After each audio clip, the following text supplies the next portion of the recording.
Hi, everybody. I have sad news to report that we've been canceled by Fox. We should have seen it coming. Yeah. We had it coming. Yeah, we all have other projects that we're working on. You know, I'm running Netflix's Marvel division. I know there's people out there who enjoyed us, and we have pretty strong numbers for our little show. But it doesn't matter, I guess. Nope. Right. Sorry for our many fans. And the show better now be Leela standing in front of a bunch of fans from Futurama. Yeah. I've been courted by Lifetime for a while, so it's no big deal. I've got a golden parachute, if you will. Comedy Central optioned me for a Key and Peele reboot, and oh, nice. Nice. Wait, are you playing both? Yes.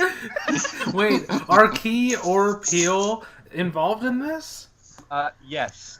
Okay, that's good. Oh, damn it. I was hoping you were going to say no. This web is reaching far further than I thought. Yes, but they're not on screen at all, ever. Oh my. Jesus Christ. So are you going to be doing Obama's angry voice?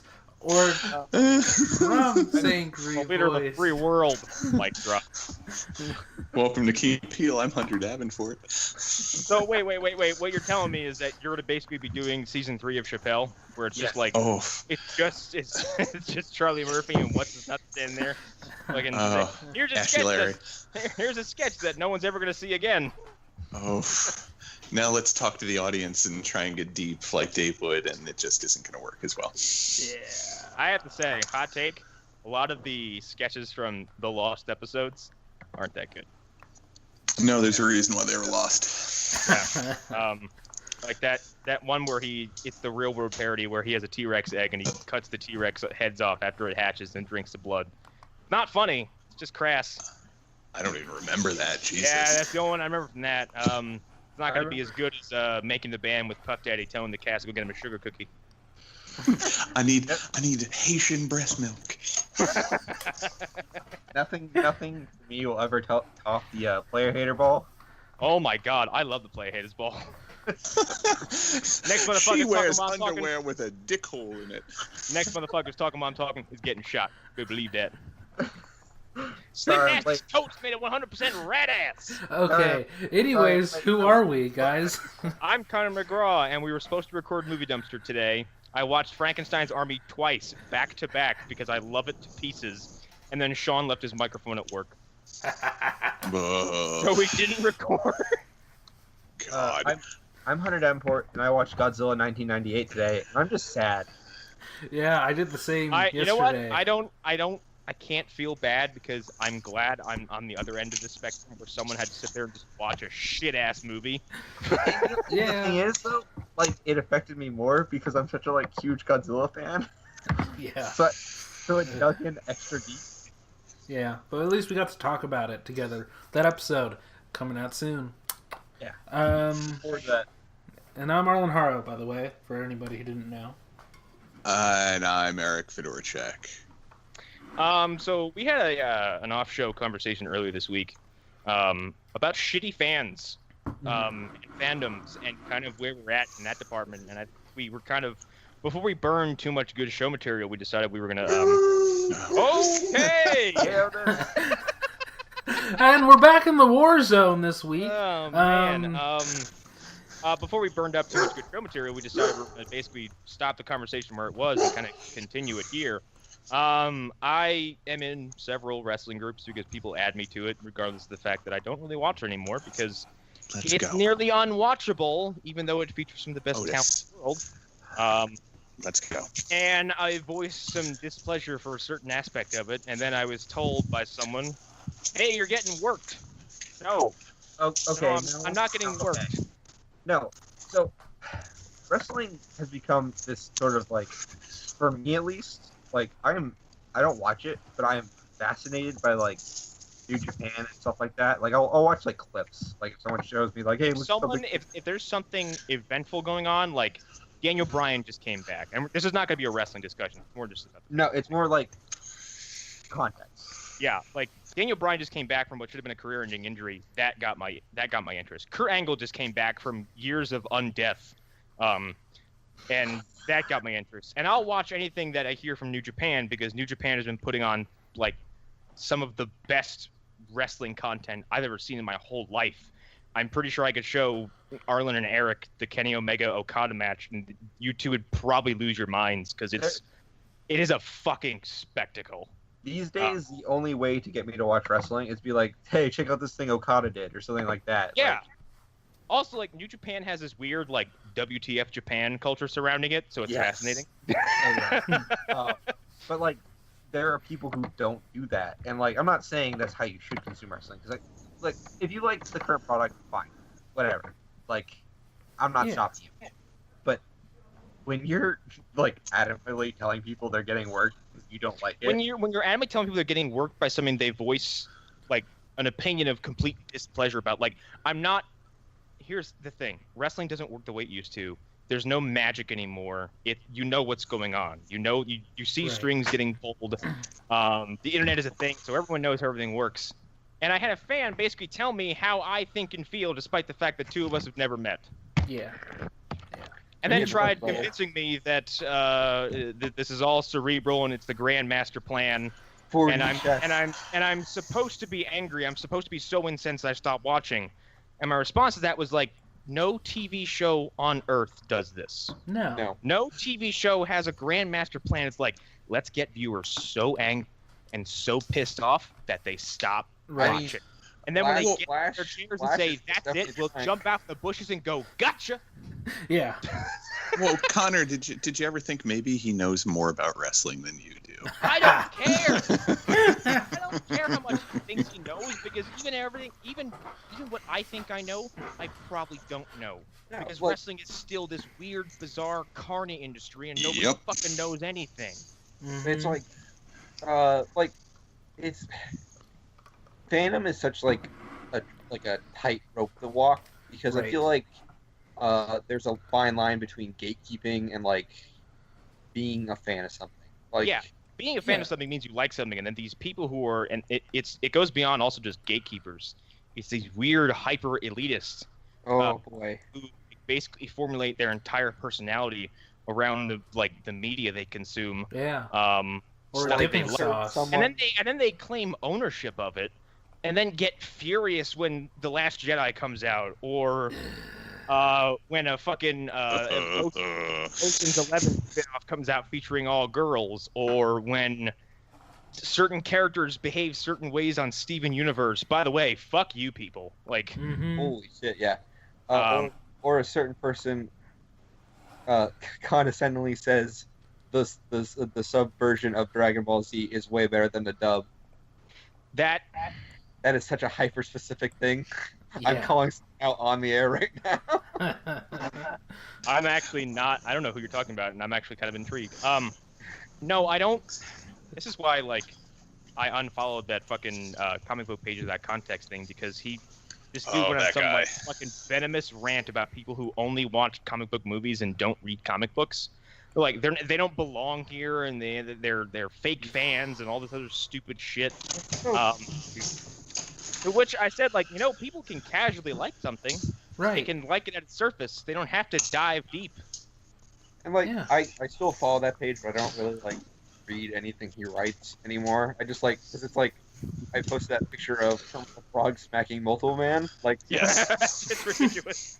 Yes. So like, it's like when you're like that, I just immediately tune you out. Like, I can't stand that. Well, there's also like, and now this is probably the most political we will ever get. I am so sick of the phrase, "Oh no, here comes Ramu with an SJW agenda. Oh, gotta shove your politics in my face. Oh no, get these politics out of my entertainments."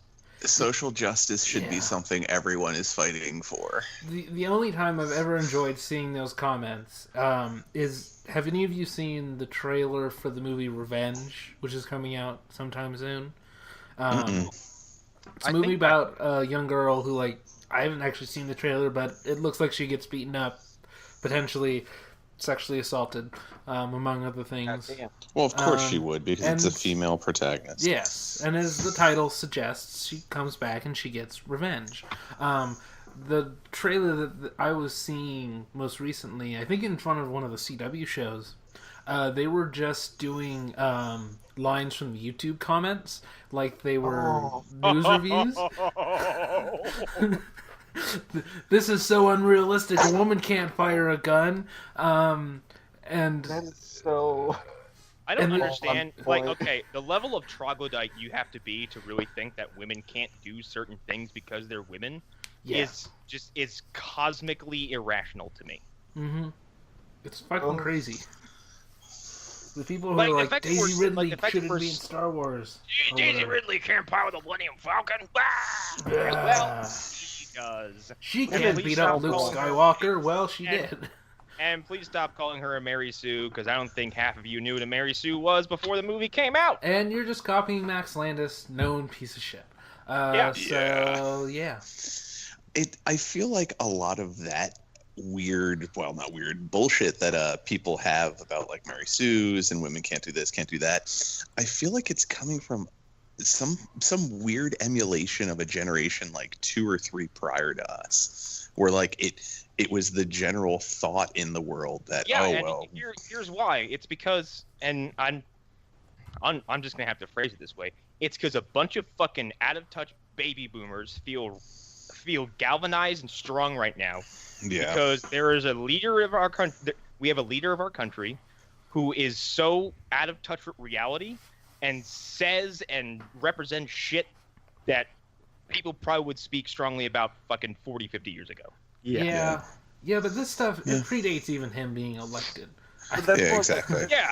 No, I'm just saying it's not his fault. I'm not one of the people who's like, yeah. Donald Trump is responsible for everything. But No, like, He's they just a have- reflection they have- of it. They He's have like a the strong- last canary in the coal mine. He's like, Yeah. he's the one that's at the entrance of the cave. But they have he's a strong representation of this kind of line of thinking because he's in like the highest seat of power in the country. Yeah. Definitely. So these agitated, pissed off baby boomers have loud voices, and it's trickling down to these impressionable, less than desirable minds. Well, it's And now we corrupting have these the situation- incel people. Yeah. It like Oh, I think God. it's it's directly one caused the other. The incel community is caused by older lonely men. I think. I really love how the world has united in our hatred of incels. Yeah. Yeah. Like there are people who hate incels who are okay with Nazis, which is I'm not really just sure where an fascinating. incel is. It means Involuntary. Yep. Wait, what? Yeah, Involuntary celibacy. it's people. It's the people who blame girls for not having sex with them. Yeah, and Instead they of formed a whole themselves, they religion wash their around face. it, a cult. kind of. Essentially. So they're wait, hold on. They're just not getting laid. Yeah, But they- it's not their fault according to them. Yeah, then they've No, come it up with this fucking is. entire culture of excuses and reasons why that have nothing to Let do with their let me tell resemblance. those people why their whole idea is bullshit. Because for a long time, I thought that it was everybody else's fault that I couldn't get dates and couldn't, wasn't attractive to women or couldn't make cool friends.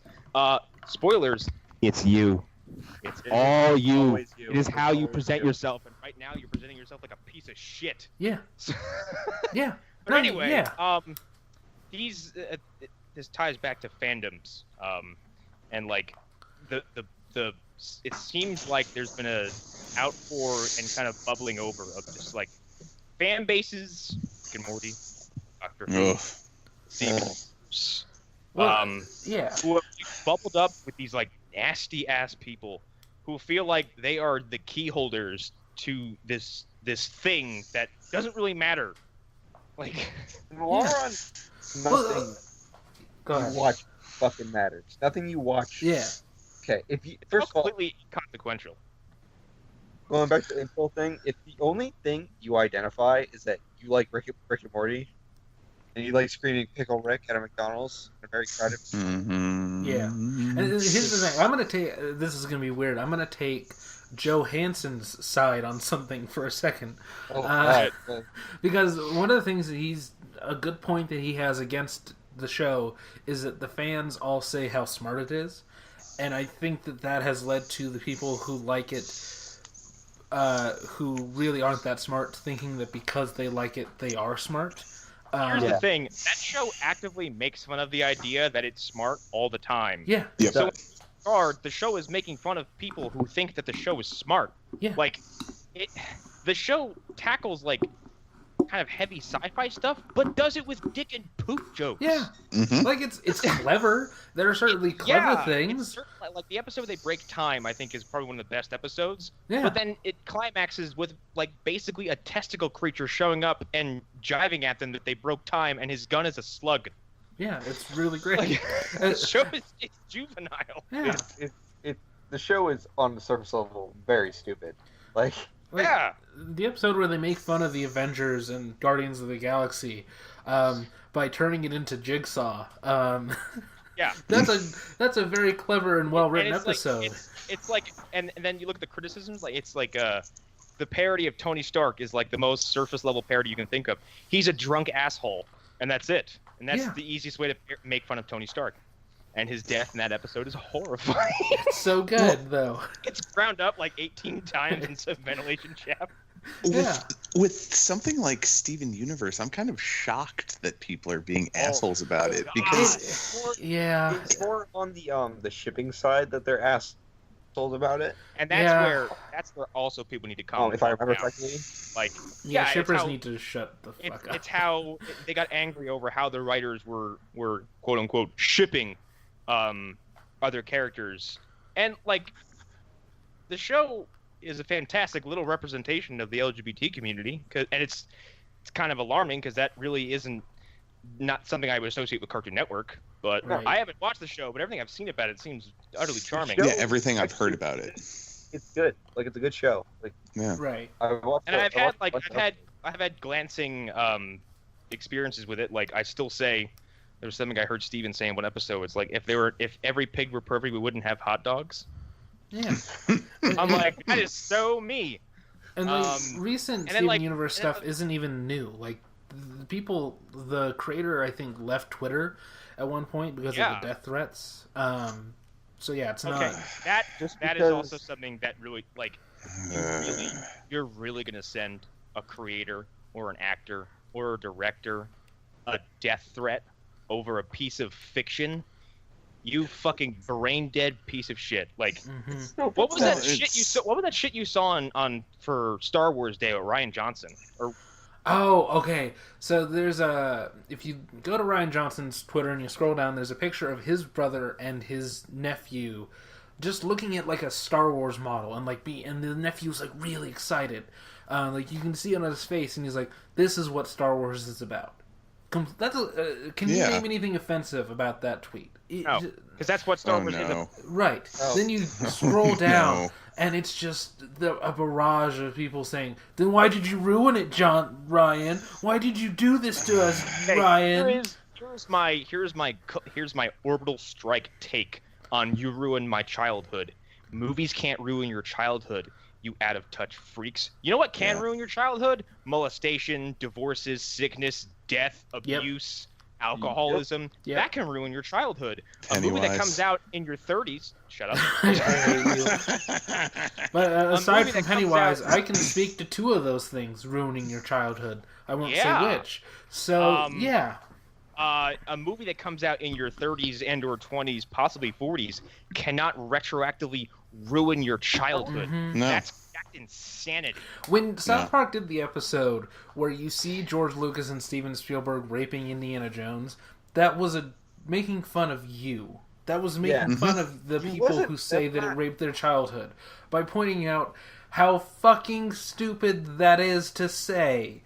To say that your childhood was raped and to compare it to the act of rape is fucking dumb. There's a line from Mr. Plinkett's episode 1 review where he said, George Lucas didn't ruin my childhood. Fucking polio did. It's hyperbolic and fictional, but it's true. You can't ruin someone's childhood with a movie that comes out when you're an adult.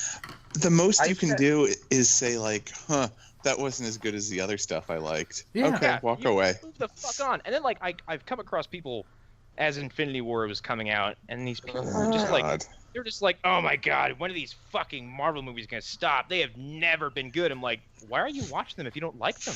Don't participate. That's all it takes. Just don't go.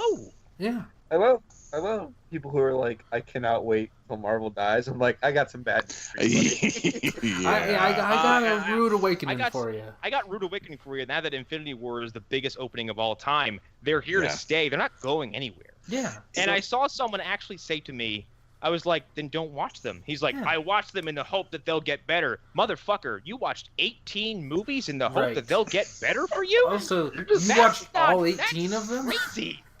Really? Like, you watched all 18? You watched 10 years of movies like, these better get good at some point. Like, we didn't even watch a season of Gotham before we were like, nah, fuck this show. I watched 2 episodes and I was like, fuck this. I do want to bring up the comment I saw of someone saying Spider-Man went out like a bitch. Oh God, that guy. That guy. Like, fuck you idiot. Well, it just, all those times that he's fought a giant purple monster that has the power of a god, I'm sure he didn't go out like a bitch. You were only 14 years old, like, dying on a planet, like thousands of miles away from his aunt. Like, yeah, in front of his father figure that he doesn't want to disappoint. Yep, nope, he's a bitch. He's a little bitch. I guess the point of all this is like, I don't understand the overwhelming need to be so cynical, to be so arrogant, and to be so negative about all this stuff when the reality is none of it fucking matters, and all you're doing is trying to ruin people's joy. And that really just makes you kind of evil. Yeah. This kind of like goes back to social media being a highlight reel. It's also a way for people to feel so for others, because I'm saying that they're like, oh well, I'm different. I don't like Marvel movies. And one of the reasons I get rather offended when somebody's like, you're so cynical all the time, you're so negative all the time, when people will ignore, and you've all been chatting me up for long enough to the point where you know my personality, you know kind of where I'm joking and where I'm not. Right. That I'll get called out for being negative because I voiced some dislike for a certain thing. But the certain Batman show. Yeah, or like the heaps of praise that I throw on other things are incredibly ignored. But I get offended because I don't want to be seen as one of those people who look down on other people or look down on other things or stick my nose up at people who like a certain thing. Do what you want. I still think a certain thing may suck, but I'm not going to go out of my way to ruin it for you. Yeah.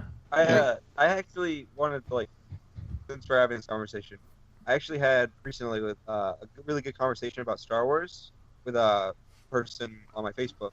And it was the most level-headed, disagreement I've ever had, because he didn't like it. But his reasons were fine. Not like he was being an yeah, and me and Joe from Movie Dumpster talked about Last Jedi. He didn't like it, and he told me why he didn't like it. I was like, I get that. Yeah. And I told him I liked it, and he was like, I get that. Yeah, there are some people I think his name is Eric Sutton. Can't remember his name. He's Canadian, and he's in the TCP group. He's the only person I've ever talked to online who, when the topic of Last Jedi came up, he gave legitimate reasons for why he thought it was bad. He didn't, he wasn't like, they ruined my childhood. He wasn't all like the bullshit reasons that a lot of people have given. He's like, the movie felt hollow to me. And it felt... Let me tell you how dumb the documentary The People vs. George Lucas feels now. It is very stupid. Yeah. But no, I don't understand the psychology behind just acting this vitriolic towards things that, again, when the fucking planet blows up and some other civilization comes around and digs up our shit, they're not going to be enthralled by your 30-page dissertation about why you think Daisy Ridley is a terrible protagonist, or why you think that Mark Hamill was enslaved by Disney and that they ruined Luke Skywalker. Nobody cares. Right. Well, they're going to be more like... They may take up Star Wars and go, this must be religion. No, what'll happen is they'll... Go ahead, Hunter. They'll be like, this person wanted to fuck Venom. Yeah, they're not gonna pick it up and go. They're gonna look at our shit and go, "What is an?" They're gonna look at it and go, "What is an SJW? And why are these people so angry about it?" Actually, the sadder aspect would be, these people spent billions of dollars on entertainment, yet there were people that were suffering in the world. Actually, that's the more realistic thing, is that we all sit here and we love this shit, but none of it matters. And that's not to discredit what we do, because, again, we're sitting here just bullshitting about stuff we like and stuff we dislike. But it's also for the sake of entertainment. We're not trying to be prophets here. Yeah. Yeah. Also, Exactly. this is our hour to sometimes 5 hours a week, where we Yell into the void. where we have people to talk to about these things, because we don't always have those things. We are very disconnected in our world, so I don't have many people I can just sit down with and talk about this kind of stuff. I just don't. I work with lots of older people, and I work with lots of older people or people who just are not in my scope. Mhm. Like, don't like this. Like one of the doctors does, and one of the older veterinary assistants does. That's it. It's just the three of us. Let me put my friend circle in perspective here for you. Out of all of us, there's like maybe like 10 of us. Out of all of us, only 2 of us were excited for Infinity War. Like I don't have people to talk about this shit with. And like my one of my best friends, who I've known for as long as I can remember, like almost 20 years, is like it's Joe from Jersey.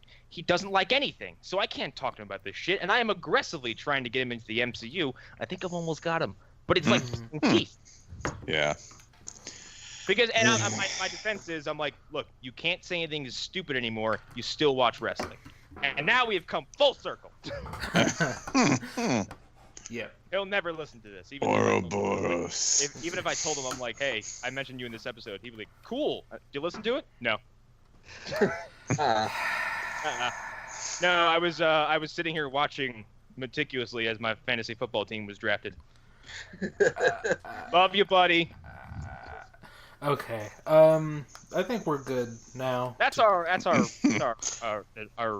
initial rant. That bi-monthly rant that we decided to go. Yeah, I think third time ever we've actually mentioned real politics, other than like the week Trump got elected. So good on us. Good. And if there's a podcast to listen to about the week Trump got elected, anybody here listen to We Have Concerns? I've heard good things about it. I know about it. It's so good. Anthony Carboni and Jeff Kanata, I think. It's little 15-minute episodes. They're so easy to digest. And like they did one, it's like 30 minutes long after the election, and it's not just about the election. It's just about all the shit that happened, like in the weeks leading up to it, like David Bowie dying. God, yeah. Trump and Leonard Cohen. All that stuff. Just it's 30 minutes of them just letting it out. Yeah, well, my dog died the week that the debates were starting. So that's a real bummer. Yeah. So, anyways, let's move on to the stories. Yeah. Hey, what's our speed round again? I forgot. All right. First speed round story. Annette Bening is going to be in Captain Marvel. I am excited about that. Yeah.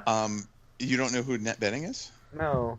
I bet if I saw her face, I would. You've seen the Kevin Spacey movie with the bag is so American beautiful. Beauty. Thank you. That's the wife. Oh, okay. Yeah, Yes. I know who this is. Never mind. I just didn't know her name. Yep. Yeah, she's been around forever. Yeah, and she's a great actress. So I'm excited. I mean, I don't know who she's going to play. I didn't see that much. Yeah, there's been I've heard some speculation. I guess there's a pilot that Carol really looks up to in the books. Okay. My God, she was in Mars Attacks. Yeah. She was the first lady, I thought, in Mars Attacks. Yeah, I think Glenn that's Close, right. I think. Let me see. Who was she? She was in Life Itself. Barbara Land? I don't remember that character. I don't know, but yeah, and she could just be Carol's mom. Yeah, that's true. I just don't know enough about Captain Marvel to really place her in anything. I am now learning the most about Captain Marvel I've ever learned through reading I don't Avengers. Really know anything about Captain Marvel, honestly. Well, her origins. She got spliced with like Skrull DNA or some shit Kree. like that. It was Kree. Kree. There we go. Yeah, DNA. But in doing so, didn't it wipe out her memory? No. Well, there was a Something while else that didn't it? there was a while where she was absorbed fully by Rogue. And God. that's why Rogue was able to fly and why she had super strength and all that, because she fully had the spirit and I guess body of some form of Captain Marvel absorbed into and like her. during the Infinity story, like this is for Hunter and Arlen mostly, like there's whole pages where she's telling the reader like, that's Spider-Woman, that's Jessica, she's my best friend, except I don't remember the fact that she's my best friend. People have to tell me that, and I have to act like it. Mm-hmm. Oh. Yeah, that must have happened somewhere in her solo books before Infinity and all that whatnot. Because I'm really not that familiar with her. I know of her years ago when she was in the Perez Wade, I think it was, run of Avengers. And then, unfortunately, like my big experience with her before this was Civil War II, and yeah, I'm sorry. I guess in comics, my biggest exposure to her is Alias, because she is the the best friend. Yeah, she's the. I mean, it's not the same role as Trish because it's just not the same thing. But she's effectively the same thing to Jessica, her best friend. She's her friend who's a superhero. Yeah, and that's where they kind of had to do something different with Alias. Mm-hmm. But or with Jessica Jones. Yeah. That's really my exposure to her, and that's just like a couple scenes here and there. Like setting her up on dates and stuff. Like that's the majority of it. What's weird is that like when I read Civil War II, I got a feeling, and I started asking people, I'm like, is this accurate to her? Like, is this a good representation of her character? I'm like, because she sucks. And even Stephanie, only bad things. Even Stephanie was like, holy shit, absolutely not. That whole story is an assassination of her character. Yeah. And I think Ed actually backed that up too. Yeah, most people agree on this point that it was not a good portrayal of her character. Hell, there was storylines in the old Avengers run that I was talking about earlier that she had an alcohol problem. She was an alcoholic, and she was fighting that off for her and Tony must have been BFFs. I mean, it was 6 months, but still, it was an interesting twist to have in her storyline that I didn't expect. I just started rewatching. Have you guys ever watched Atop the Fourth Wall? No. It's a comics review YouTube series. It's kind of like Nostalgia Critic, but he does bad comics. Oh no! And every time he mentions Tony Stark, I'm like, I'm surprised someone could find him at Avengers Tower and didn't find him slumped over in a bar somewhere. It's just it's the most petty digs at Tony Stark being an alcoholic I've ever heard, and they're nonstop. Wait until they get to the crossing when they brought a young Tony from the past to fight evil Tony in the future. I've heard about this. Yeah. the page where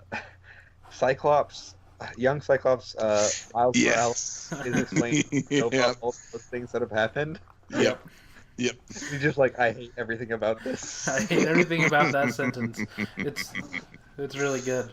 All right. What was this again? I'm sorry. Wait, remind me of this one more time. Richie Ryder is talking to all the new people in the Marvel universe. All the Miles Morales, Spider-Man, Vision's daughter. I forget who else. Ms. Marvel.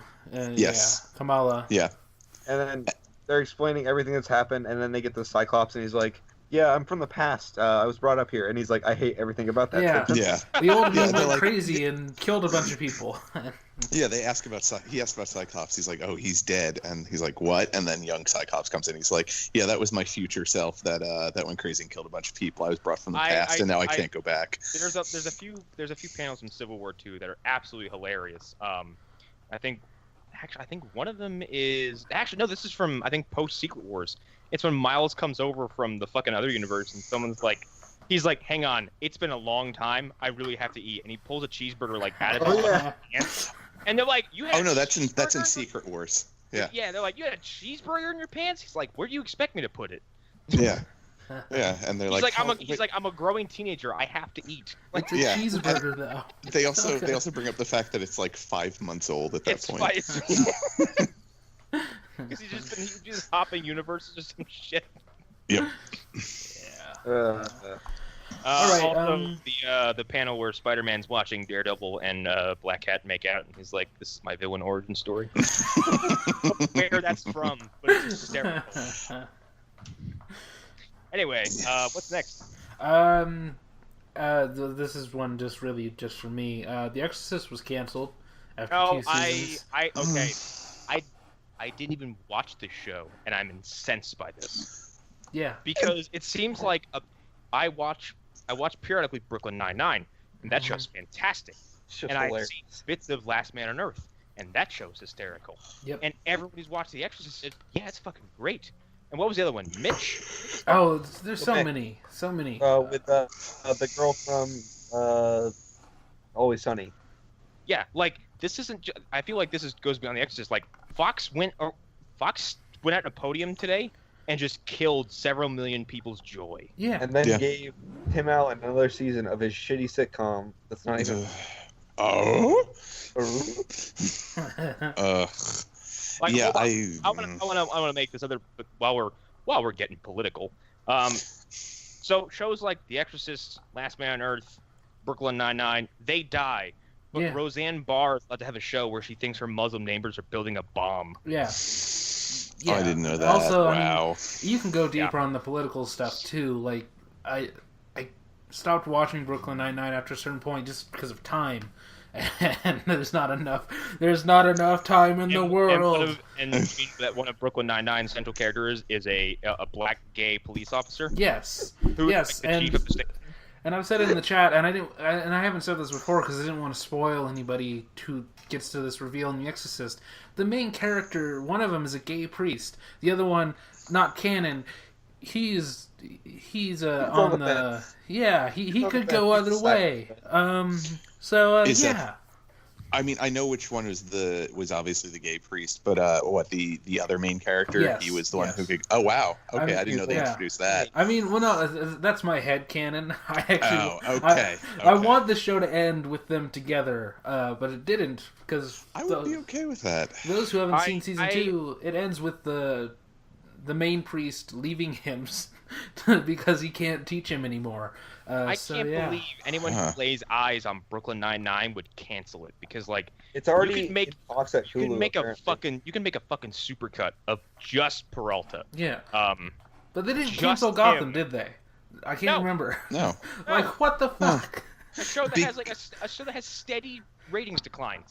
Yeah. because they see that money that Marvel is making, and they figure, well, someday Gotham will eventually make money. I don't want to go on this tangent, but I have to. I watched the teaser for the upcoming episodes of Gotham. Ugh. I legitimately, sincerely, I'm not joking. I'm not trying to make fun of anybody. I don't know how people can watch this. I heard something that they're doing the Killing Joke.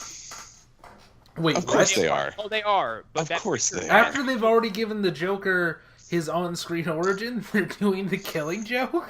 Yeah. Sure. Well, because they need to paralyze the Barbara Gordon stand-in. Yeah. Anyway. I'm not going down that rabbit hole again. I will later on when I need to, but I'm not doing it now. It's holding But it yeah. on reserve. I'm just gonna collect a bunch of ammunition, and then when I need to, I'm gonna fire it all in that fucking show's direction. But now I'm gonna have to. I watched this show on Netflix called Residue that I got Arlen to watch. And the worst part about it is that it's a 3-part pilot. Each episode's like an hour and 10 minutes long, ends in a cliffhanger. Yeah. Didn't get picked up by Netflix. Yeah, and the British feel- network that was co-funding it, but yes. Yeah, yes. I feel terrible for anybody who may be discovering The Exorcist right now, because Yeah. Well, I only watched the first season of The Exorcist. I meant to start watching the second, and then the extra legal means that I was watching these shows decided to start bugging out on me. The first season by itself is pretty much perfect. Yeah. Like, I mean, I'm not saying that the second or what was it, third season they were on? Second season, yeah.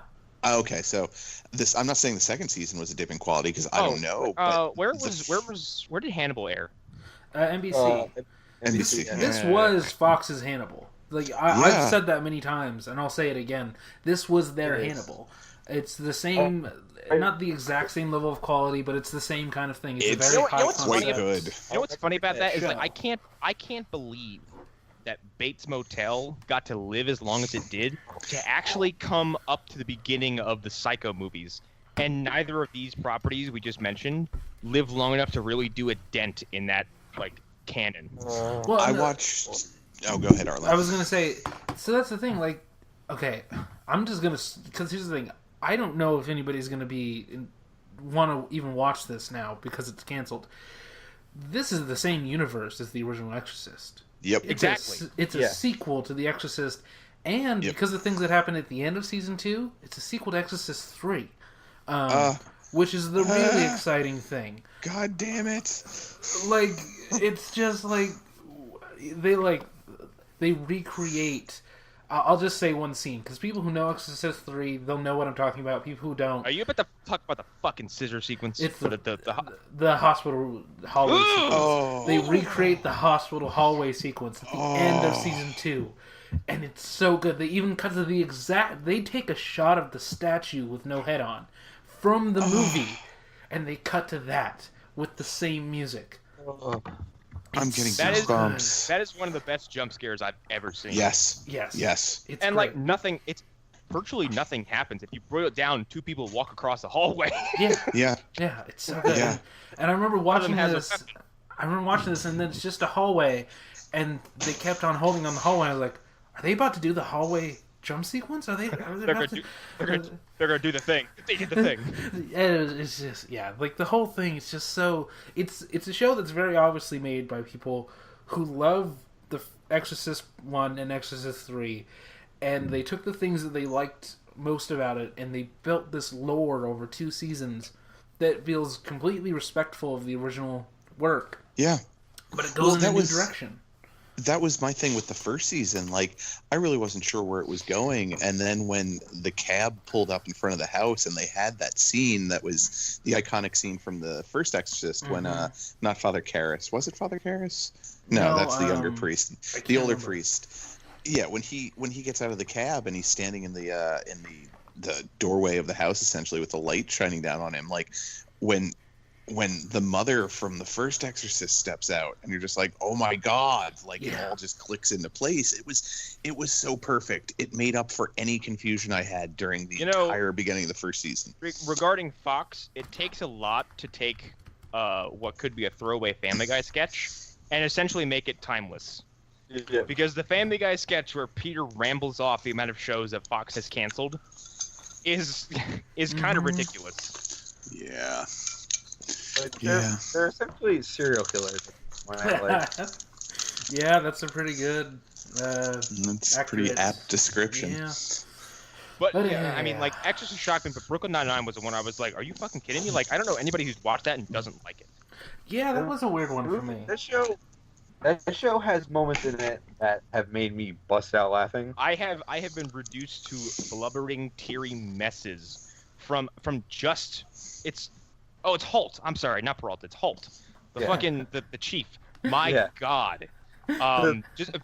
He's not a comedic actor, and for some reason his dry ass delivery breaks me. Yeah, it's pretty good. Like when he sees every time he sees Wunsch and he has some line for her, he's like, oh, how'd you get up here without your wings?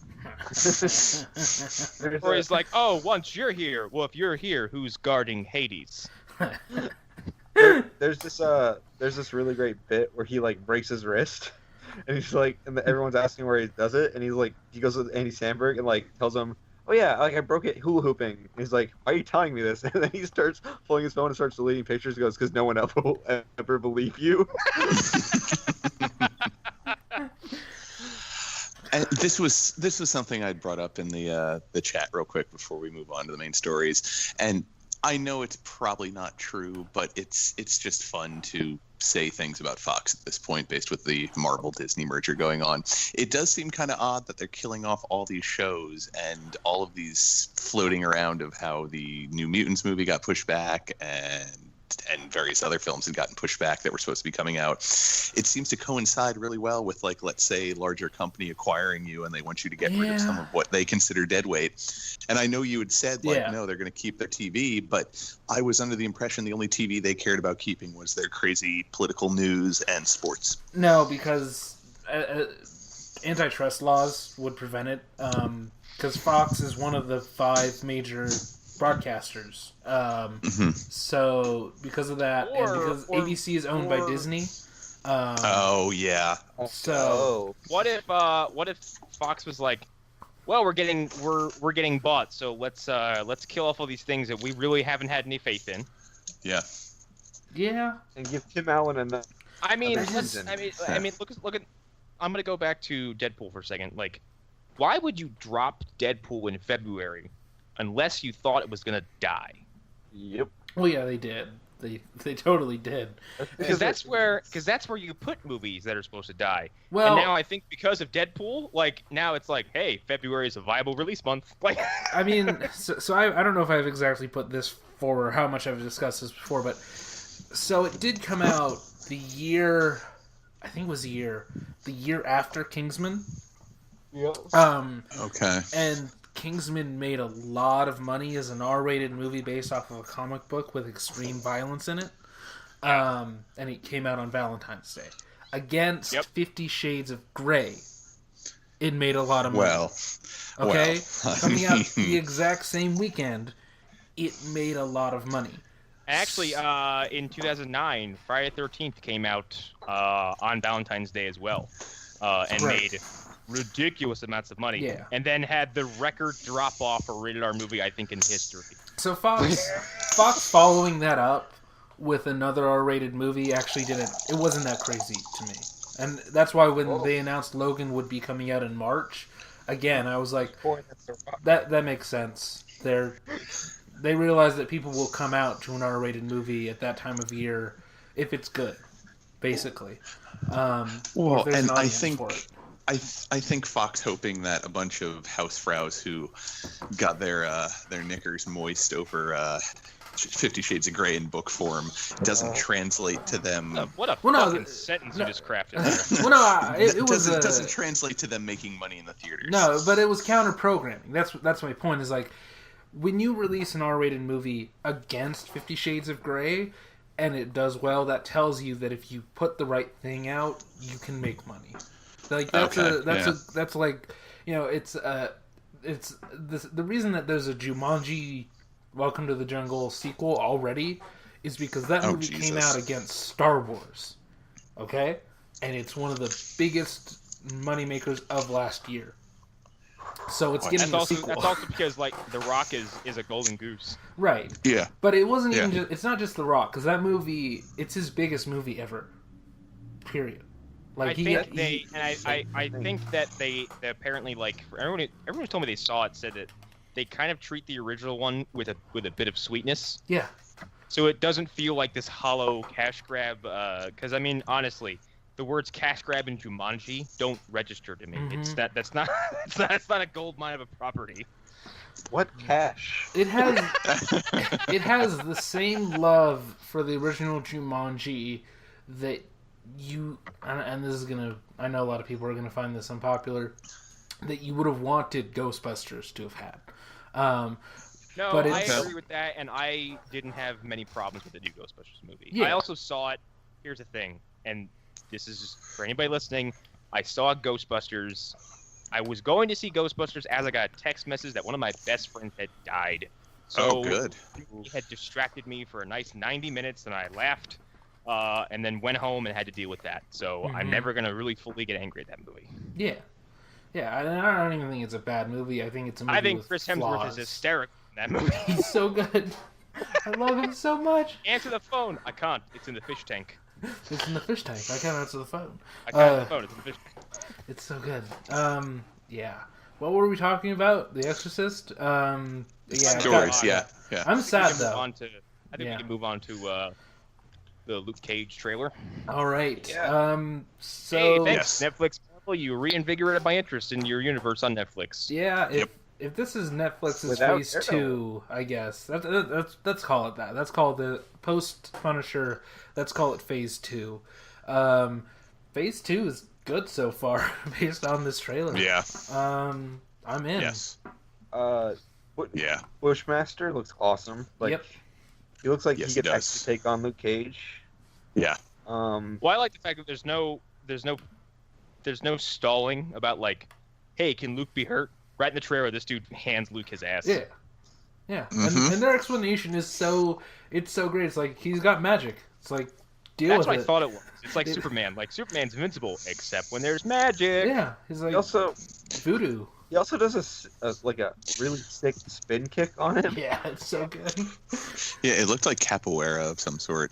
That's the interesting thing with Bushmaster. Like, I'm not sure Well, I mean, I know they're not basing it on like the Serpent Society one, because Bushmaster was a guy who was basically a giant snake with an upper torso. It's Bushmaster. I thought it was Wishmaster. Never I mind. did too. I'm glad I'm not the only person. But a lot of us heard. No, Wishmaster. Luke Cage did not find a redstone. I mean, hold on. You mean this series is not going to end with him going, yo, Exactly. And he'll but just there's also a monkey's second version. paw every secondary character he comes across. Like Hodder Kane, or Kane Hodder. There was another Bushmaster though, and this one was a guy who had similar experiments that were done to Luke Cage in prison done to him. Ended up not working, and he got turned to some sort of immovable, like not stone, but some sort of solid object eventually. But he was just this gigantic dude that could beat the hell out of Luke because he had similar powers. Yeah. This whole trailer looks good. Kathy, I can never pronounce his last name, who died recently, is in this also, which but I was I saw that and it kind of made me sad.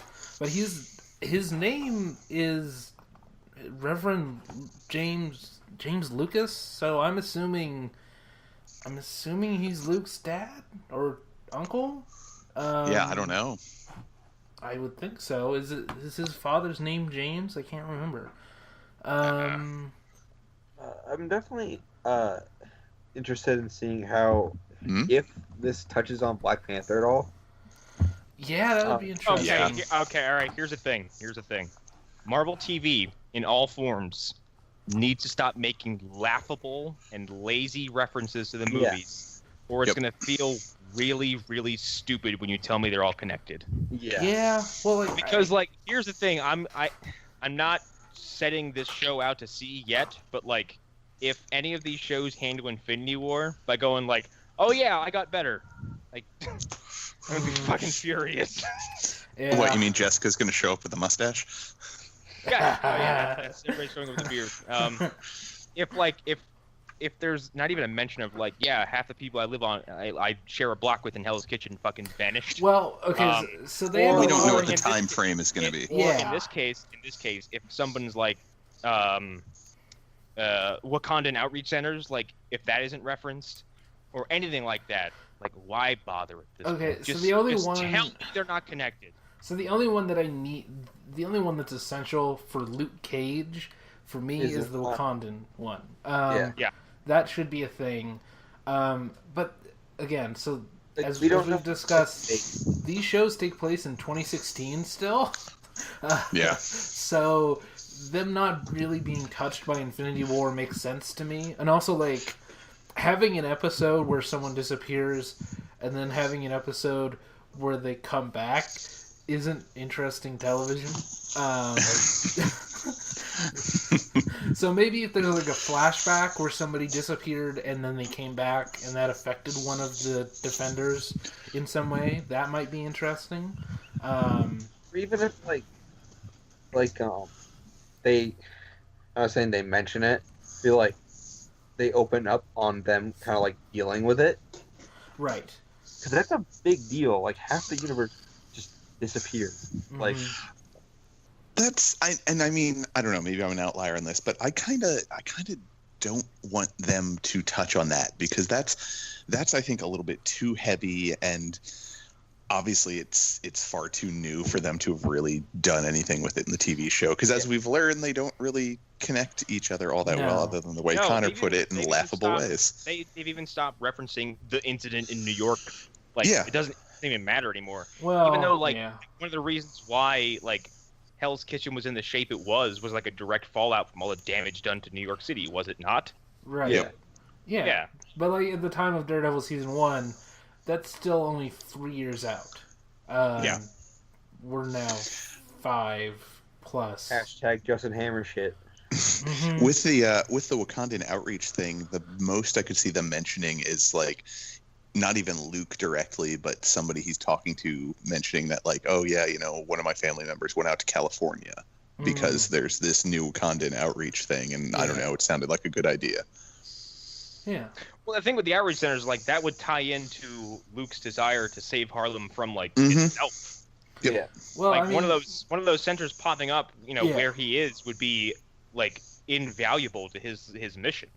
I mean, Yeah. it could also just be like somebody says, "Well, I got the full Wakandan scholarship," like, Mhm. and that would do the job for me. Yeah. Personally, like, so Charles paying my college, I'm into that. Like that would be better than what they fucking did on Agents of S.H.I.E.L.D., which is apparently someone went like, "Hey, did you hear what happened on Earth?" And someone goes, "Nah, I don't watch the news." End of conversation. Jesus Christ. Well, I'm like, why was that even there? Because Ike is a terrible asshole. Right. As we all know. Agents of S.H.I.E.L.D. is probably a show I'll get around to watching in its entirety at some point. No. Most of it. No. Okay. Nah. I guess. No. No. Ghost Rider stuff. Like, and here's the thing. I know that there are episodes that heavily feature Ghost Rider. Still not gonna do it. Still not. Just watch the scenes. You don't have to watch the whole show. Like, I'm good. I don't have time. I don't feel like have time. I feel like I would watch them and I wouldn't have enough context about everything else, and then I'd force myself to watch like 3 seasons prior to that and hate myself, and then be like, "Oh, cool, Ghost Rider," and then go back into a depression. Yeah. the fact that there's not a Ghost Rider show yet kind of makes me upset. Yeah. Yeah. Yeah. Because there The should have fact- been one like last Here's my September. thing with that. The fact that you would feature him so prominently and put an effort into his design and put a budget behind his design, and then go, "Nah, he's too expensive," and then just double back on that. Like, why didn't you just put him in a movie? Well, Yeah. some of that I think was the hype too behind the new comic series that had come out right around that time, and the redesign of Ghost Rider. He was, from what I know of Agents of S.H.I.E.L.D., like it was pretty much a direct adaptation of that version. Let me tell you, like, it is an excellent representation of the new It's Ghost awesome. Rider. Yeah, Like and then the skull has harder angles on it, and like Yep. the jacket is pretty identical, and like even just the physical acting going on is awesome. Like there's a whole sequence where he's fighting Daisy, who's fucking, what is her superhero name? Quake. Quake or Like he drops a fucking big piece of metal shit on her because he's trying to fight her, and like she's holding it up with her powers, and he just kind of bends down and kind of does the whole Predator thing. Like he looks down, he's looking at her, and he looks up, and he's like, "All right, you kind of can handle yourself," and walks away, and does all that without saying a word. Yeah. Well, you wanna see an actual good version of what Agents of S.H.I.E.L.D. was trying to do. Check out Hickman's Secret Warriors, I think. Yeah, Secret Warriors. It's where Daisy came from, and Yo-Yo, and I forget who else. There's a bunch of other characters, but it's quite good and actually connects into the larger Hickman story that he was finishing off with the Avengers run that you've been reading. Man, Connor. imagine what we'd be having right now if Inhumans were good and wasn't fucking. Imagine how good it would have been to see fucking Black Bolt in Infinity War. I'm so mad. Thanos. Dude, I'm telling you, that panel almost made me stand up and shout when Thanos was like, I want the heads of all your kids," and he's like, "No!" Yep.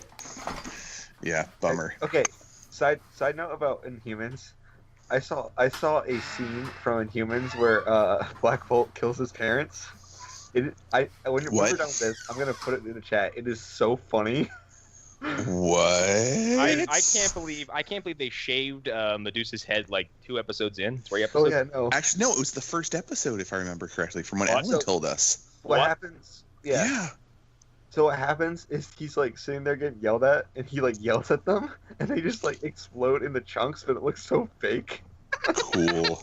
I need to go find this. It's so funny. Cool. Kills parents. First thing that popped up. It's so dumb. Oh man, he's even has the same jacket. I'm glad it grew with him. Hold on, we're doing a live reaction here on the podcast. Hang on, I got it muted. I just need to see the visual. Let's see, and just get. Oh my God, hang on. Like the way it happens is so like.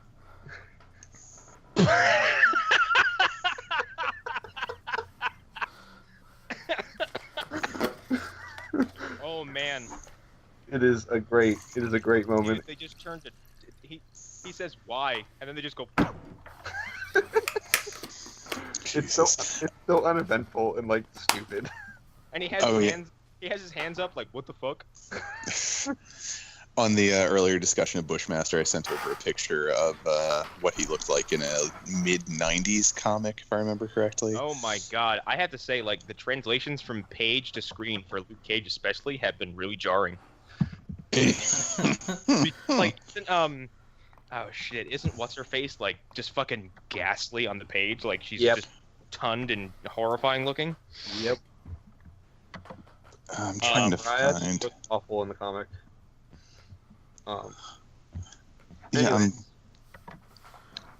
trying to find some pictures. This is great podcasting, guys. This It is real exciting thrilling. stuff. Honestly, trying thrilling. to kill a few seconds until you came back, but we did that successfully. Yeah. But yeah, the trailer's good. I don't know, like, there's a lot of good stuff in here. I'm excited for this whole Netflix verse, especially after Jessica Jones season 2 being really good, and me being the person to say that. So yeah, I said it during the Jessica Jones review. I don't think the season was bad. I think my enthusiasm for all of these shows is just down. Yeah. Right. But that's the thing. Like, Punisher was so good. I was like, oh wow, okay, so they know what they're doing. I feel like this entire like second wave of shows other than Daredevil, they're finally getting their footing. Yeah. Like, because the first season they definitely had a bit of a hard road to hoe, where they had to figure out how to introduce these characters. But honestly, I'm not really blaming those shows. I'm blaming other shows that we're currently reviewing. Oh, Very okay, yeah. watching TV. Hey, Connor, remember earlier when we were mentioning the it's maybe they're making it so bad on purpose so we stop watching? What if Flash is doing that? What if Flash's master plan is just get everybody to fucking leave so they can cancel it? oh, you mean Red Man Go Fast show? At this You're point, so at this point, I'm more excited for Young Justice to come back than I am to sit down and watch a single episode of Flash season 4. I've said it before in the chat, but I lost my interest in CW stuff after the end of Black Lightning. Like, the Flash and Green Arrow hasn't been bad, but Flash has just been so bad. It's made everything else seem bad in comparison. I can't believe how little has happened in Flash season 4, and we're almost done with the season. And recently we were like, oh god, there's still like 6 weeks left of this shit. Yeah. Now like almost the end, and I'm like, nothing's happened since then. No, there's like Life is... 3 more episodes left. I don't understand it. I don't get it. It's entropy. And not to turn this into our CW talk, but I figured it out. Season 4 has been 90% filler. Yeah. It's just stuff. None of it fucking matters. Yeah. Yeah. And like one of the best episodes was filler. Still didn't matter. Yep. But anyway, I'm excited for Luke Cage season 2. I like the first half of Luke Cage season 1. Hopefully they can avoid the trappings of having it fall apart in the back half again. That'd be nice, wouldn't it? I think one of the things that they've shown so far, if we just look at season 1s for the Netflix shows, they all have problems. Some far more than others. But even Daredevil season 1 has its issues. And season 2 was an improvement. Like, just is. I don't have enough good things to say about Daredevil season 2, despite the fact that I don't really like the hand that much.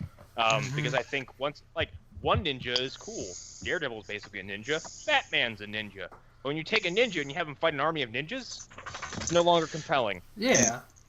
And my argument is still the fact that they were actual living human beings is what made it seem less compelling. Because in the comics, they turn to dust when you beat them. Like, essentially, they are killing these revenants, and there's just hundreds of them. So you can just have scenes where you're just quickly stabbing this one guy. They're kind of like dust. they're kind of like the White Walkers, basically, or what the pretty fuck much.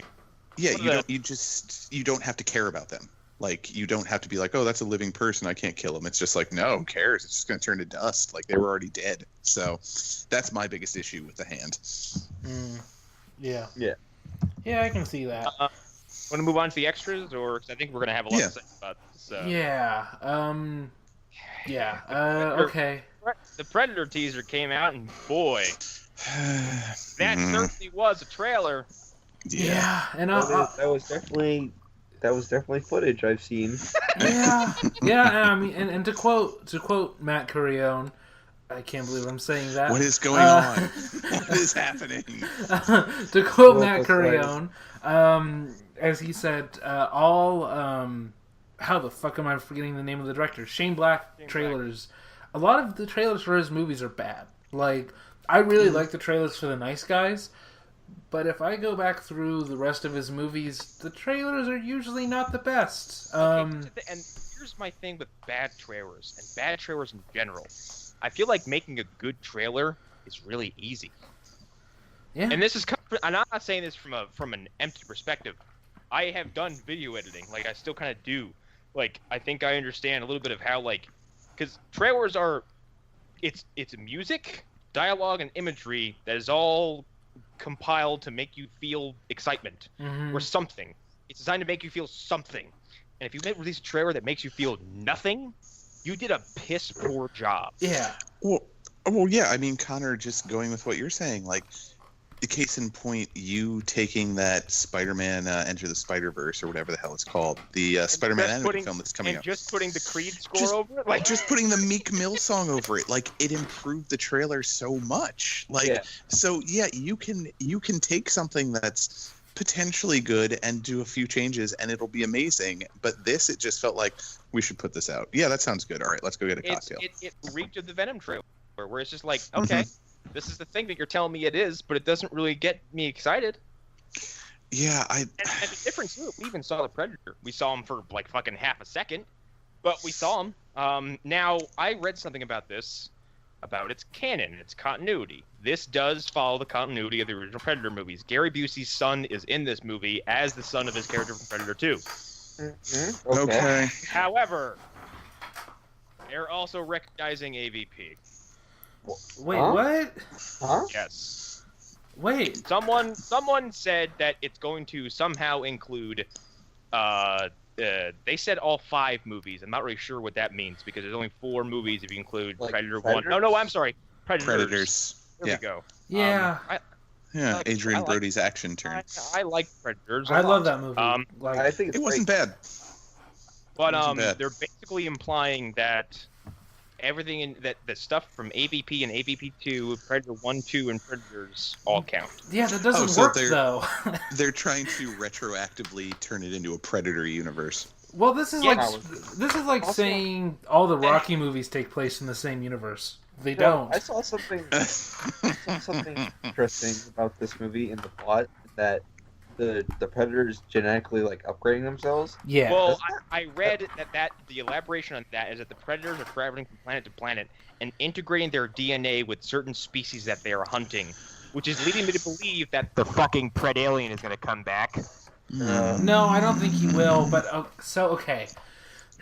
And like I said, the canons of the individual movies don't work. Like, Predator is an example of a movie that has something I call anti-canon, which is each movie directly shits on the canon of the last movie, making it so that it cannot be canon with other movies. Evil Dead does not have a canon. Each movie is a different universe. Each one. It's a different universe. Period. They don't take place in the same world. Each movie is a different timeline. Multiverse. Well, no, because that doesn't work. Because Evil Dead 2 directly leads into Army of Darkness. No, because Army of Darkness tells things differently than how the end of Evil Dead 2 says Yeah, that's things. actually true. And I chalk No, that up to different. Well, no, I was just going to say, though, that Bruce Campbell's character of Ash is a very unreliable narrator. I prefer the explanation where everything changes each movie, though. Like, Yeah, fair that's enough. more. Fair Well, enough. also, like, he retells the first movie also in a different way. I mean, I'm not trying to get into a pedantic argument about Evil Dead because they're just fun, stupid movies. No, so. I know, but you get what I'm saying. There's no Yeah, I totally canon do. there. There's not an I would- established I canon. I would say a better example is Mad Max. Yeah. Mad Max is a Because- great yes. example. James Bond Because has the same after- thing. Yeah, because Mhm. after the first Godzilla. Mad Max, Mhm. after the first Mad Max, like it's kind of up in the air, like what the Mhm. sequence of events is, because even I think someone actually proposed a theory that anything after Mad Max is all taking place inside of his head. Yeah. It's not like Oh, that's not a Alien. bad idea. Yeah, it's not like Alien where for the most part you can trace the Alien canon except for when you get into AVP and Prometheus, which are two branches that directly contradict each other. Yeah, exactly. And if you're gonna include AVP in the Predator timeline, that means you were including Alien, which you can't do because you already have your own version of Wayland. Yeah. Like, now we have, what, 3-4 different versions of Peter Wayland? Yeah. Yeah. Well, okay, it's not necessarily Peter Wayland, because they never... Well, they do name him, but it's not Peter Wayland. It's an earlier Wayland. And this Wayland is apparently the model they used for Bishop, because their reference to that was him playing with the knife in his office. Yeah, and presumably Ash is based off of a Bishop at some point also. Yeah. But, like, are they... And the other thing that, when I read that, I was like, this trailer looks alarmingly similar to the setting of AVP2. Yeah. It does, and that... I mean, I didn't have context for that shot of, like, a holding case, or whatever it is, of, like, a Predator weapon and a helmet. Yeah. But looking at that again, I can see... Well, no, so that's a shoulder gun. If it was like the pistol from AVP Requiem, I'd be like, yeah, no, this is totally in that timeline. But that is just a shoulder gun. Really? Because that thing looked huge for one of the shoulder cannons. I mean, maybe it was because of the size of the child. It's but... because it's the arm. It's the arm that's on there. Also, depending on what Predator movie you're looking at, they change in size. Yeah, That's they do true. change in size. The Predators from AVP are fucking ridiculous looking. Yeah. Yeah. Those guns are big. I think he's, because they have names that just get made up by fans and scriptwriters, like the Celtic Predators, the big dudes who follow. Sure. The first, like, I think, the first 15 minutes of their arrival. He's massive. Yeah. He's probably the biggest Predator I've ever seen outside of the whatever the hell they're called in the Predators. Right. Those fucking fish face motherfuckers. Yeah, the wolf. Oh, yeah, I call them the wolves, the wolf predators. But I mean, I guess you can fit pieces together, because the wolf predators being bigger and stronger, and then the genetic engineering thing that fits, I guess. Yeah, like, I don't know, like, yeah. Or you can just say, hey, they're just going to take the parts they liked from the other movies and just say, yeah, those parts we liked. I think that I do think that's what what they're probably these Predator movies, because they do reference the other movies. Like in Predator 2, they talk about Schwarzenegger's unit and what happened to them. Mm-hmm. But like the events of it are mostly inconsequential because it happened in the middle of fucking nowhere. Well, Predators, they bring up Dutch, like they talk about like an event that actually happened in that world. Yeah. Okay. So this movie is, like I said, they cast Gary Busey's son. He's gonna be playing the son of whatever the hell his character's name was from Predator 2. So they're following up on that, but then to also fold in like AVP and AVP2 is so bizarre, because then if you're doing that, like, you have to, you're then telling me that the xenomorph is hanging out on Earth somewhere. I'm trying to figure. I'm gonna try and find some. Oh wait, Topher Grace is in this. What? Oh really? He's in this as Edwin. Oh no, I'm looking at the. Never mind. Ignore me. I'm looking at the Predators wiki. God damn it. Ignore me.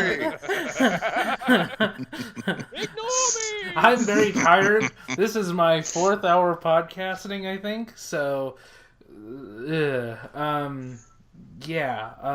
don't know what I saw there. God damn it. But no, my brain went into another dimension. It says Venom is in this movie? Yeah, that's what happened. But no, I don't know. Peter Parker. Hey, Peter, I'm going to kill your girlfriend because you took everything away from me. He's the son of Peter Keyes. That's what it does say. Yeah. So wait, is Jake Busey actually in this movie, or are they just... Yeah, really? Jake Busey's in this movie. Okay. Yeah, I mean, like I said, I watched the trailer once, and I was like, And it's Jake Busey from Starship Troopers, am I wrong? He was in Starship Troopers. Guy. Yeah. This is all... Wow. Okay. Let's see. Predator 2. That was a very Owen Wilson wow right there. Black indicated the film would be a prequel set in present day 2018 following the events of Predator and Predator 2, but prior to the events of Predators. Weird. Okay. So then he's confirming that it's the same timeline then. Yep. Interesting. So I mean, that's actually a very good explanation for Predators. Like Predators takes place after there's been a split. That means that they've been fucking with this hybridization for a minute and maybe created these super predators. Yeah, and they started hunting down the ones that didn't want to adapt and evolve. So like, they're like predator Nazis. Well, remind me. I saw Predators when it was in the theater, and that was the last time I saw it. I've been meaning to rewatch it. But does that take place on an alien planet? It does. It takes place on a hunting planet. Yeah, and there's no real time given. In my memory. But knowing now that this takes place prior to Predators, one could make the little jump in logic that because of whatever happens with a predator coming to Earth in 2018, that would then help jumpstart the space travel in the world. Yeah, possibly. I also did read that they're going to elaborate on why the predators keep coming to Earth for some reason. Which then, when I read that it involves all 5 movies, I'm like, does it involve the fact that they keep coming to Earth to hunt the fucking xenomorph as a hunting ritual? Well, because I mean, when did Weyland Yutani get started? Like, was that something that was taking place much that's further? That's a post-Alien thing. Yeah, that's a post-Alien because Okay. If you go by Ridley Scott's new timeline, like Peter Weyland was doing TED Talks like as just the Weyland Corporation. Well, also in the first movie, that was like in just 2025 or 2022 or something like that. Yeah. All right. I wasn't sure because I was going to say, well, if they existed at the time, then possibly they had an early version of an alien embryo or something along those lines. But nope. Confusing. But again, like if the Xenos were on Earth. When the Predators brought them, like, it confuses everything else again too, because you're saying that they've been there since what, the fucking 90s? Yeah, and you would think something like an alien would be an apex predator and would just wipe everything also out. It completely Prometheus and Covenant completely contradict that, because David is the one who engineered these things on some fucking desolate planet in the middle of nowhere. Yeah. That's why you should not include AVP in anything, because it basically is its own pocket universe. Yeah. That more or less implies, I think, Arlen, you're the one who kind of came up with this, that, like, the Predators may have come up with the Xenos themselves as an ultimate form of prey? Well, yeah, that's actually canon in AVP. Is it? Yeah, well, in AVP, they are a manhunt ritual. Remember? Mm-hmm. That's their whole thing.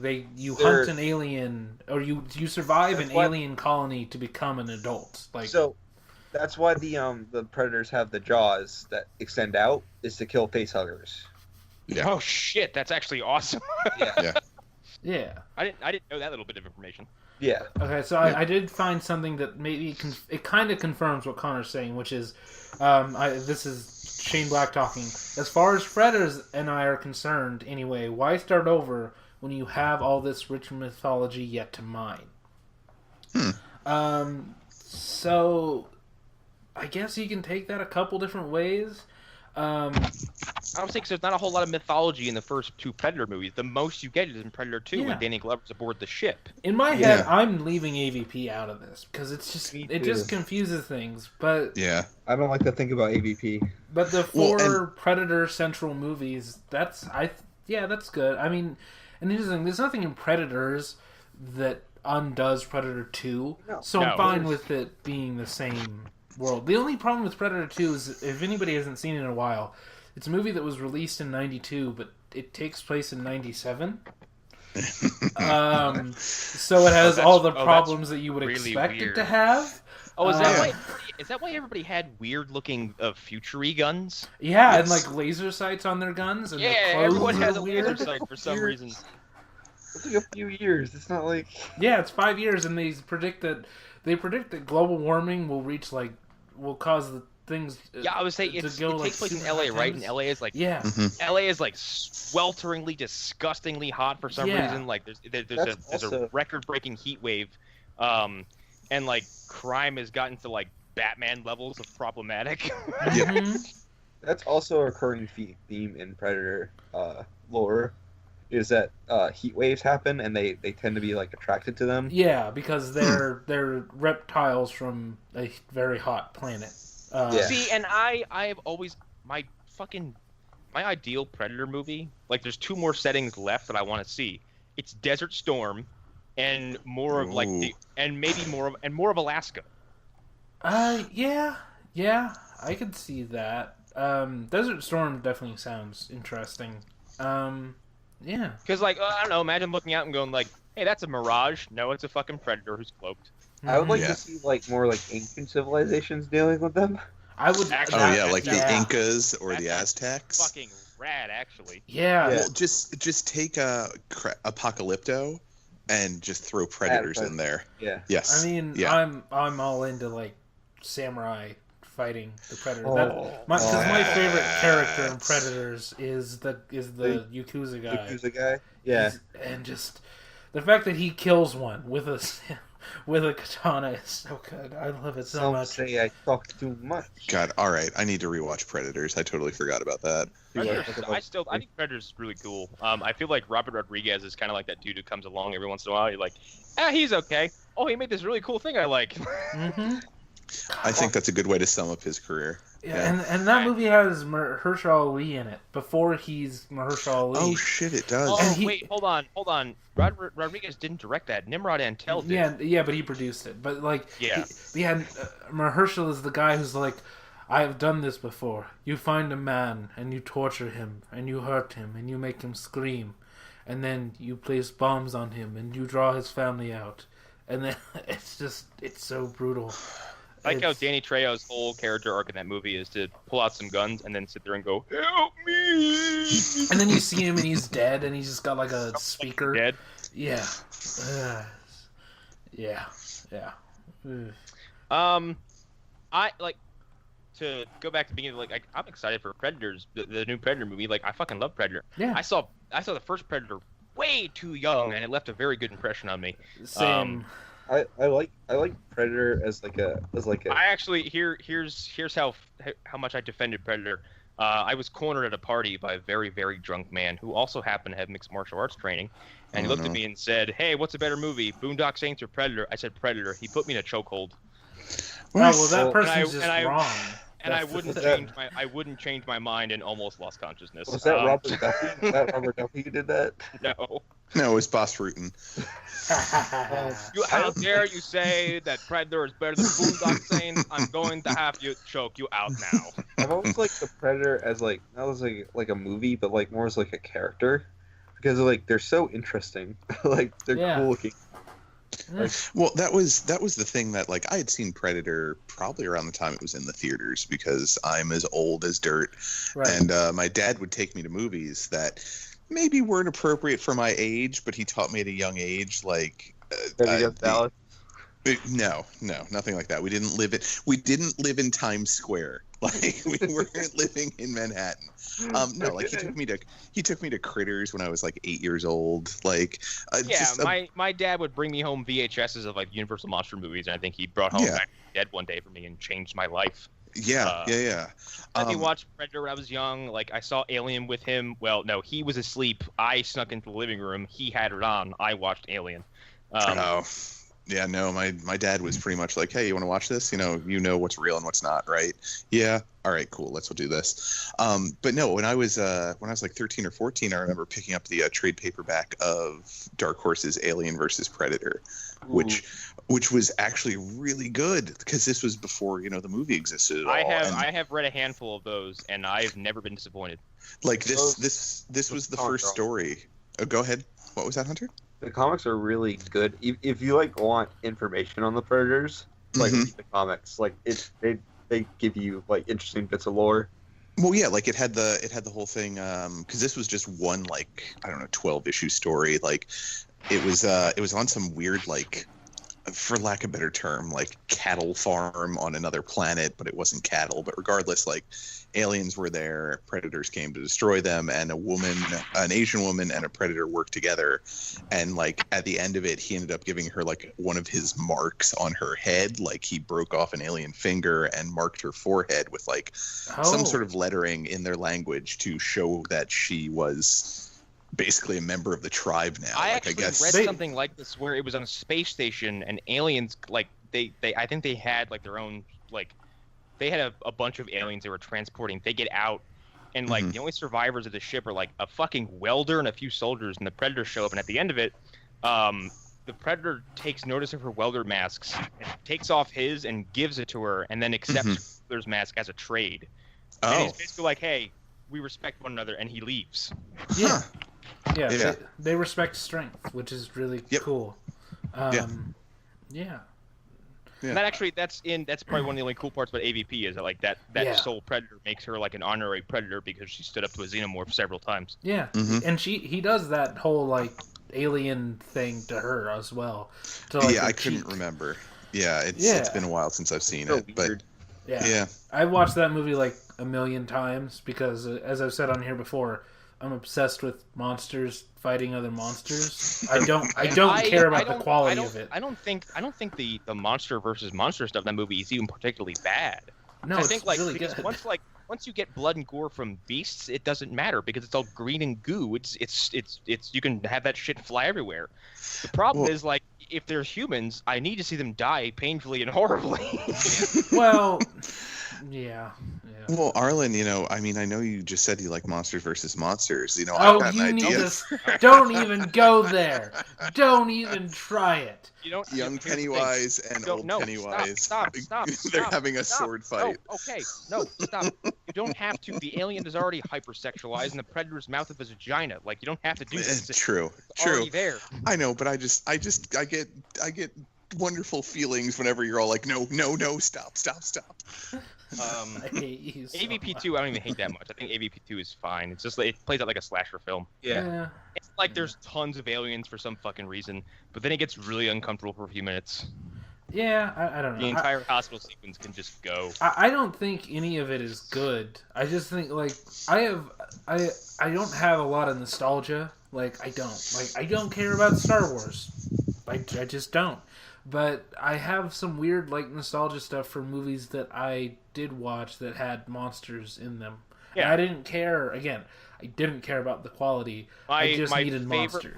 My favorite part of AVP 2 is the fact that like one of the main human survivors is like cozying up to this girl he has a crush on, and like she finally starts to come around to him, and like you're like, oh, maybe they'll walk out of the movie as a couple. And then later on in the movie, she just stupidly runs up a flight of stairs and gets hit in the chest with a Predator boomerang and dies instantly. It's never mentioned again. And there's like an asshole character who...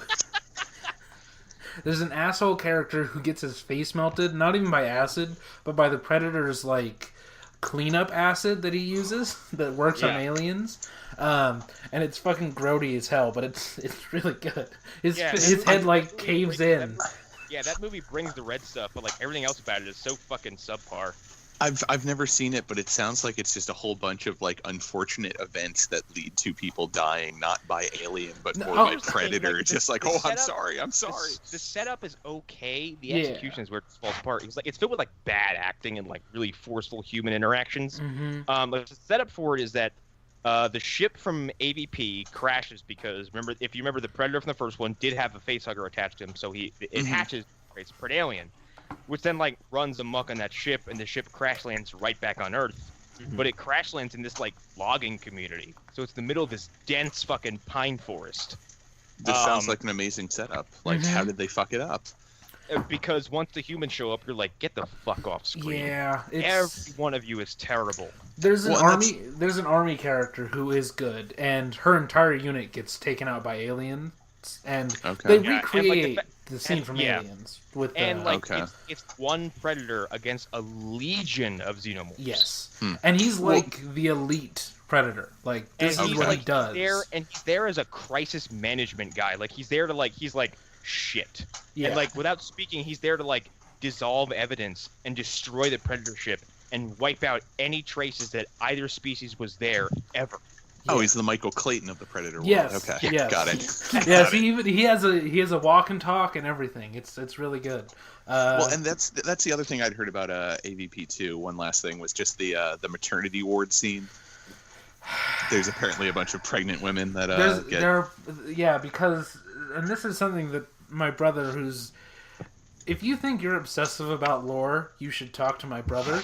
What he learned is that if an alien is left alone, or if it doesn't have like a queen, they can alter their own genetics and become a queen. Yeah, and they're insects. They can just like pump people full of eggs directly. So this one, it pumps like 20 pregnant women with multiple eggs, and you see the eggs go down a woman's throat. Like you see it like pumping.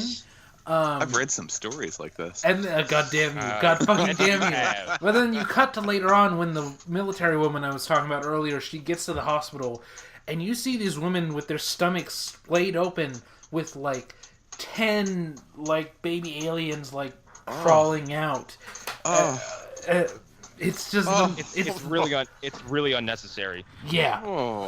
And the implication is that they fed on the baby inside these women's stomachs. Obviously. Yeah. It is for a R-rated movie released by Fox. It's insane. So yeah. Yeah. And there's an unrated version of it too. So. Yeah. Nah.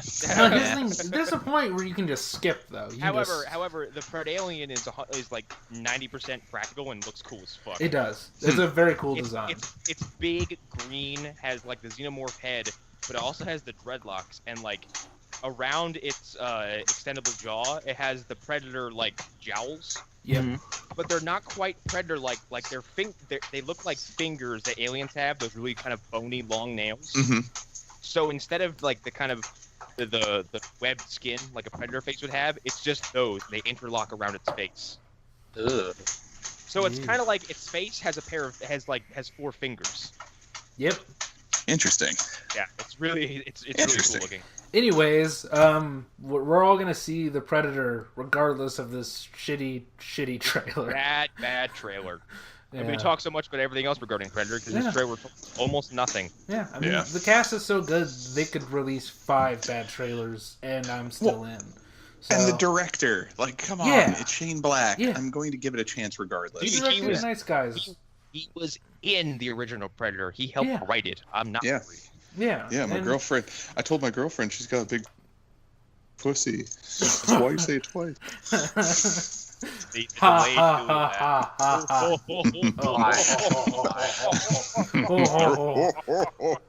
stop this. All right. We have fun here. I do love that laugh, though. Yeah. Okay. So these next two, I imagine we'll get through these pretty quickly. They're doing a Rambo 5. Why? How do you do a Rambo 5 after the last one ended so perfectly? I don't know. But it's him versus the cartel, and I'm telling you, here's the thing, you really just need to get us to the same point of wanting the cartel to die that you wanted us. That you made us want the Burmese soldiers to die. Here's the thing. I think the last Rambo movie is like actually really fucking good. It is. It is. And despite the fact that it is cartoonishly violent. Oh, if you can liquefy cartel members and make us hate them as much as you made us hate those Burmese soldiers, I will see this movie twice. What are they going to do to make you hate them more than the Burmese soldiers? I mean, there's a scene where the Burmese soldier, one of them throws a child into a fire. No, it's the only thing. I know that. Didn't they also make? Wasn't there a sequence they made missionaries run across a minefield? Yes, they did. Yeah, they make the Burmese soldiers seem like the worst people imaginable. But there are things about the cartel that are close. I do like Sylvester Stallone's twilight years of like kind of taking his. Rambo gets campier as longer it goes on because First Blood is deadly serious. Yeah. First Blood's all about like PTSD and like what happens when soldiers come home, and then like Rambo 2 and 3 and fucking 2 and 3 are all like Rambo goes this country and kills half of its military. Yeah. Rambo meets the Mujahideen. Originally, First Blood was supposed to be he killed himself at the end. It seems kind of weird that they decided to make sequels. Yeah. Well, because it was changed because Sylvester Stallone was like, this has franchise potential. I mean, Yeah, at least the fourth But then, like, one, but then they what? take it seriously. But then what he did with the Rocky movies, like he took. How do you go from Rocky 4, which like he implies that he ends the Cold War in a boxing match, and Happy Birthday Paulie, and then Rocky 5 where he's a fucking street fighter or some shit, and then transform them into these like really weird like movies about like the guilt of an old fighter in his twilight years, and then like Creed is about like a kid who wants to prove he's not just some fucking quagmire, and he's not a mistake, and he belongs in this world. Like, where they get deadly serious, and I like the fact that Sylvester Stallone can take these old camp movies and turn them into something meaningful. Yeah. Well, it's almost like Sylvester Stallone is actually a very talented actor and just person in general, and and I'm not saying you don't believe that, but I'm just saying it takes the right script for that to come out. Yeah, that's accurate. Well, he himself is a good writer, also. Yes, he is. He fucking broke my heart in Creed. My God. He's just not a great director. The little things he did where he was like, aren't you gonna write this down? Nah, it's in the cloud. And he's like, what cloud? And he's looking up. So good. So good. Idiot. Yeah, like, I mean, they really just have to make the cartel seem evil. And again, I mean, just pull from the real world. Like, the cartel has done shit that would make you vomit. Like, I think, like, the cartel in Mexico, I think at least, like, the cartel in Mexico executed some woman on Twitter. Yeah.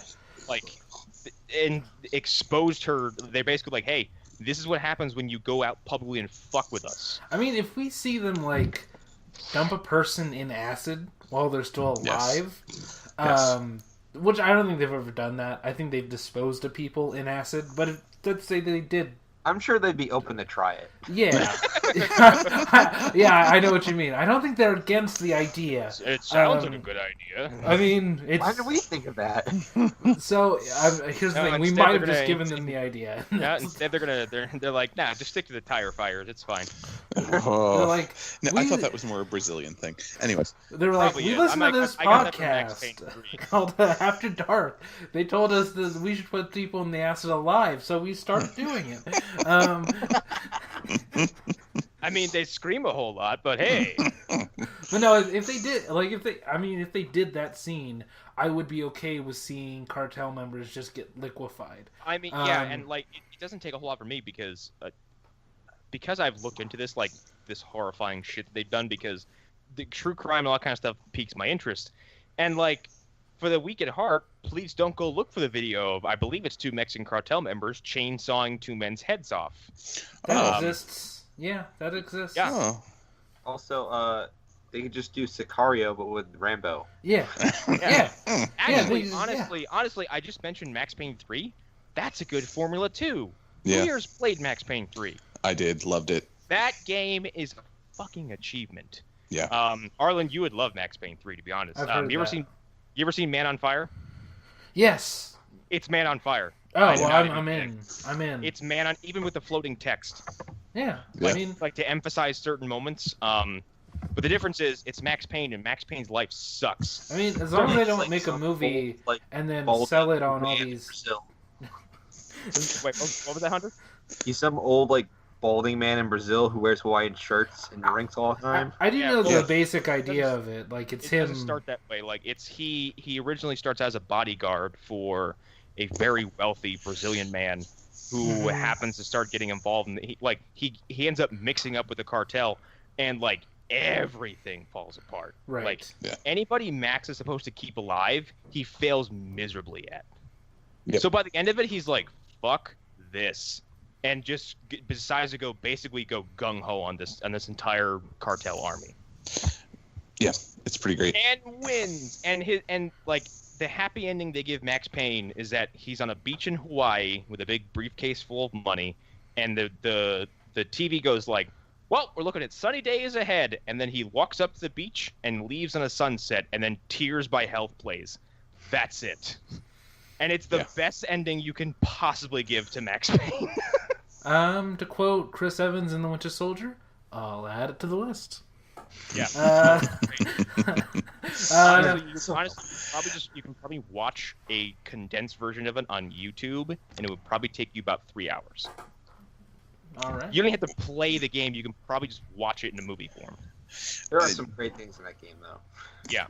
Back to Rambo 5, though, there was a story. This was, mind you, years ago. I mean, back when I actually would still look at Ain't It Cool News before you found out about what a shit stain Harry Knowles was. Right. But there had been talk of a Rambo movie where he was going to be fighting, was it werewolves? No, Bigfoot. He was going to be hunting Bigfoot. Yes. And when I saw Rambo 5, I was like, wait, is this happening? Is this actually happening? No, it's not, but I want that. Yeah. But it was, the idea was like, Rambo, a creation of the government, is hunting a new creation of the government, who's described as basically Bigfoot. With like an army of people. So it would have been his predator, but it's Rambo. That would have been such a great turn to take. Like, that would have reinvigorated the entire idea of Rambo. Yes. Because he doesn't just kill bad people, he also kills bad monsters. Yeah, God. I want that movie still. Yes. I want that movie still. Here's what I want them to do. Do this movie about the cartel, and then do the Bigfoot movie. Rambo discovers that the cartel was funneling money into this government project to create this Bigfoot creature. There you go. Yes, leads directly into the sequel. That's what you do. And as long as the Bigfoot movie has Rambo on a mounted gun on the back of a truck unloading bullets into the giant Bigfoot creature for like 10 minutes, yeah, I'm sold. I'm 100% sold. All right, we've pitched a Rambo franchise that will never happen, but it will be there in our minds. In my heart. Final Raid and Bigfoot shared universe confirmed. Yep. Yes. All right. Now to move on to the next movie that's been announced, I'm super fucking excited for. Oh my god. I don't know if I'm quite as excited, but I am excited. I am so happy this is finally happening. Sherlock Holmes 3 was announced for 2020 release. Yeah. If after Holmes and Watson comes out, you're still wanting that Sherlock flavor, this will Sherlock Holmes. Yeah. I don't know. Robert Downey Jr. Sherlock is so good that. Is Guy Ritchie directing this? No directors confirmed at this moment. All they've said is that they're making another movie. Really. Okay. That's all we know. It's coming out Christmas, around when the first two came out, give or take. So yeah, I don't know. I might be in the minority here, but I enjoyed the first one. The second one, I was kind of. No, I agree with you on that. The second one, the second one's fun, but it has its problems. It has a lot of problems for me. I love the second movie. It's super silly, at times, but I think I think all the stuff surrounding Moriarty is amazing. That's good. And I think the performance is incredible, and I love the ending of the fucking movie. Yeah. Where like Sherlock walks up, he's like, "I'm gonna do this," and they show you like they do Sherlock vision, where they say what he's gonna do.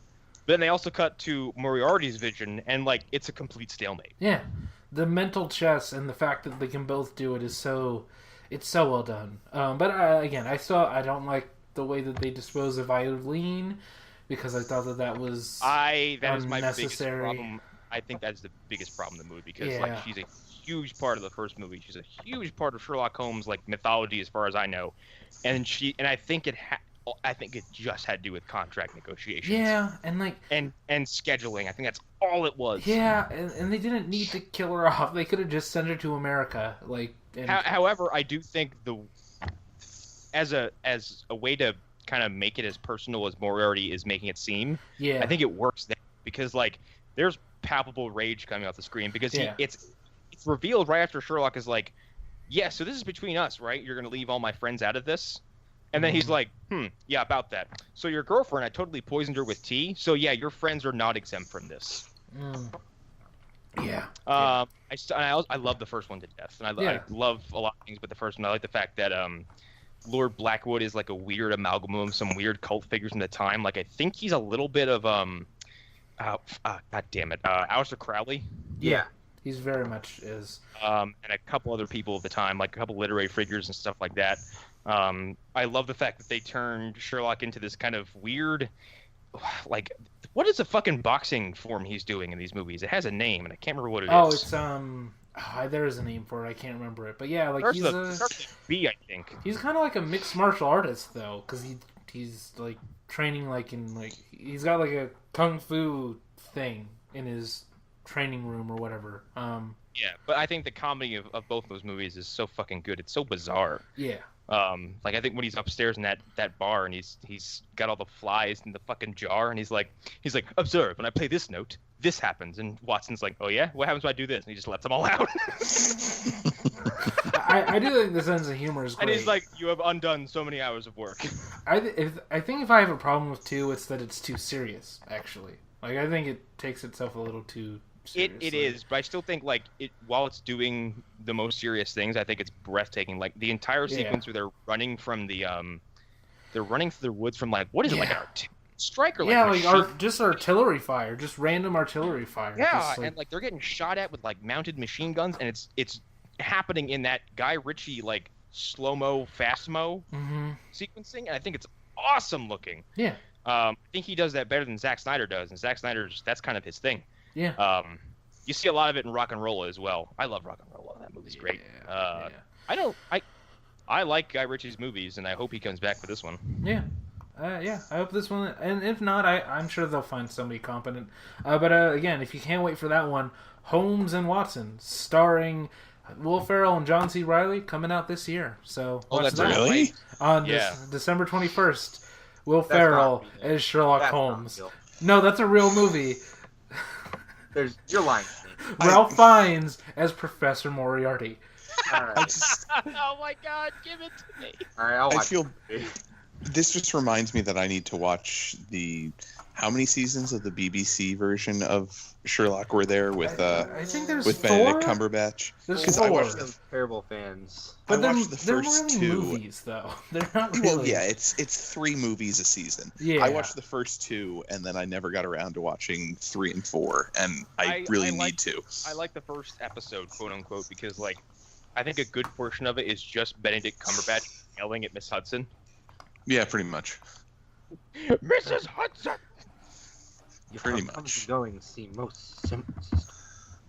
Oh, those sequences from the first 2 movies are fantastic too. Yeah, Oh look, he's killed the dog again. I put pictures of Will Ferrell in the Yeah, I see it. That's I don't know. Like I'm gonna watch this movie. I will give the 2 of them a chance anytime because they work so well comedically, but I don't know. Here's the thing: I need to see a trailer, and I need to know: are they gonna play it just seriously? Are they just gonna play it straight, or are they gonna be doing like jokes? Is it gonna be? Yeah, are they gonna be Will Ferrell and John C. Reilly? Right. It's Will Ferrell and John C. Reilly just as Usher. Yeah. Yeah. Either way, I'm in. I hope it's their characters from Step Brothers just playing these guys. Oh my God, yeah. I'm gonna bury you. You're burying me alive. I'm burying you. Fill a sock with bars of soap, beat you to death with it.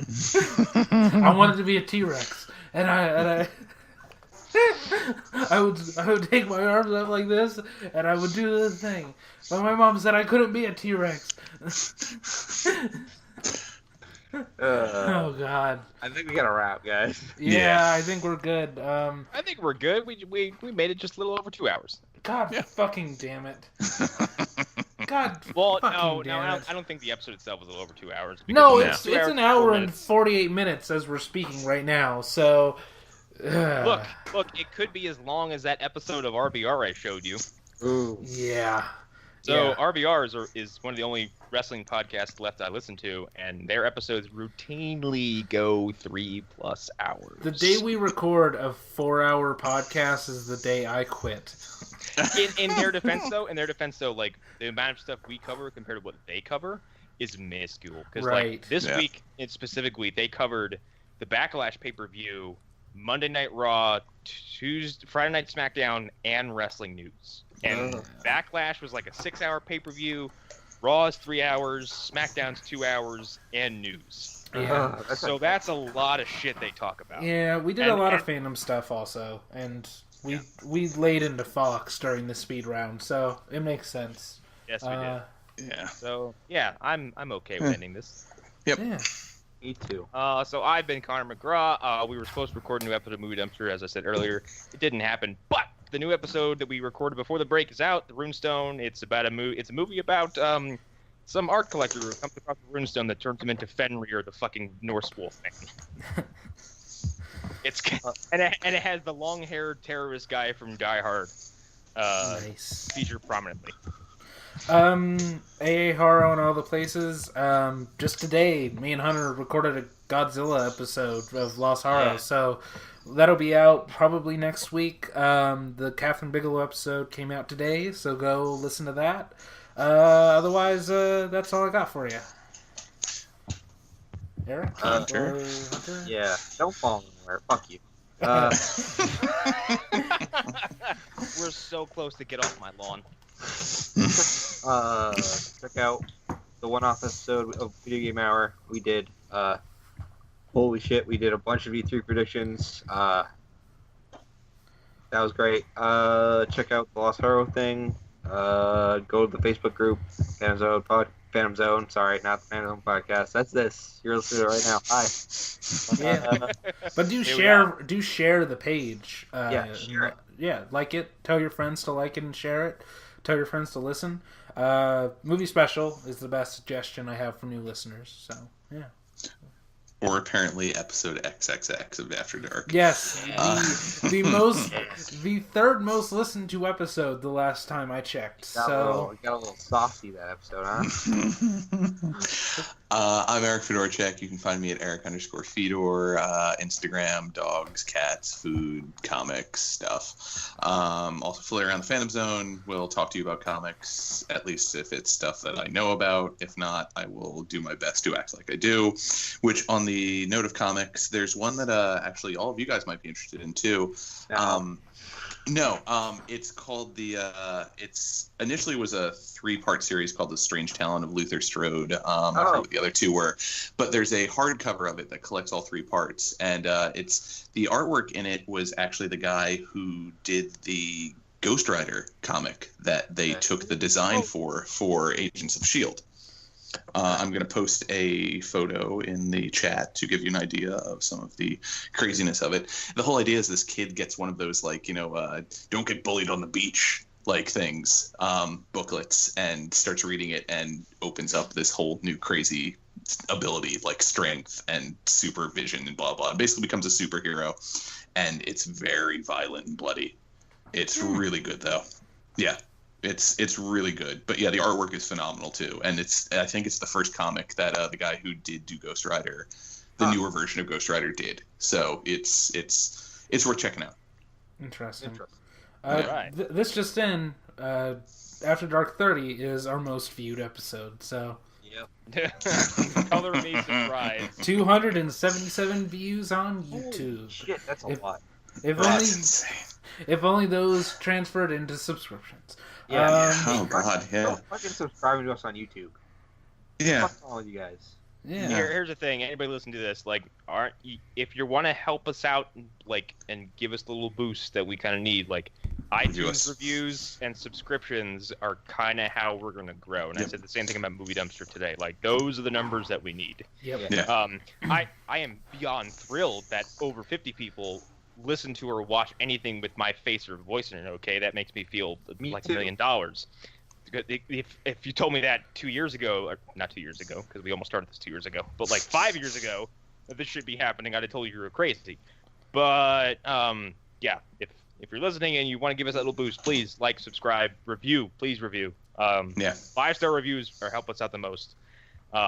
Please don't 1-star review us because Eric keeps reminding you about people who want to fuck monsters. If anything, give us 5 stars because of that. Exactly. Because there's no other content out there on the internet that will constantly remind you about these horrifying. I dare you to find a podcast that talks about fucking monsters. I dare you. Well, actually, if we're gonna do backdoor pitches, I got one. I mean, nope. That's enough out of backdoors out of you. You find it and it's just podcast artwork of Eric with a disguise on. I'm wearing a badly trimmed mustache. Yes. Speaking of that, real quick, I do want to my Avengers 4 pitch is that Thanos is just on a farm by himself. and a straw hat and a big blue beard. Well, he only has half his beard. He only has half his beard, and then he sits to himself and he thinks, man, it's hot out today. Oh, I better go smash half the watermelons, milk half a cow, and then take half a nap. Kill half the bees in my beehive. And then I'm going to credit Mark for giving me this joke, but someone pulls up and says, hey, I'll take some watermelons, and you got any milk to sell? Don't sell milk here. We only sell half and half. No. If only I had some But in Thanos' world, would that be a quarter and quarter? No. And that offends me more than any monster thing I've ever read about. I don't My care. God. No, that dad joke was fantastic. I'm signing off on that. Bye, everybody. Fuck X-Men Bye. Apocalypse. Bye, everybody. Wait for Avengers 4 when everybody has a beard. Bye.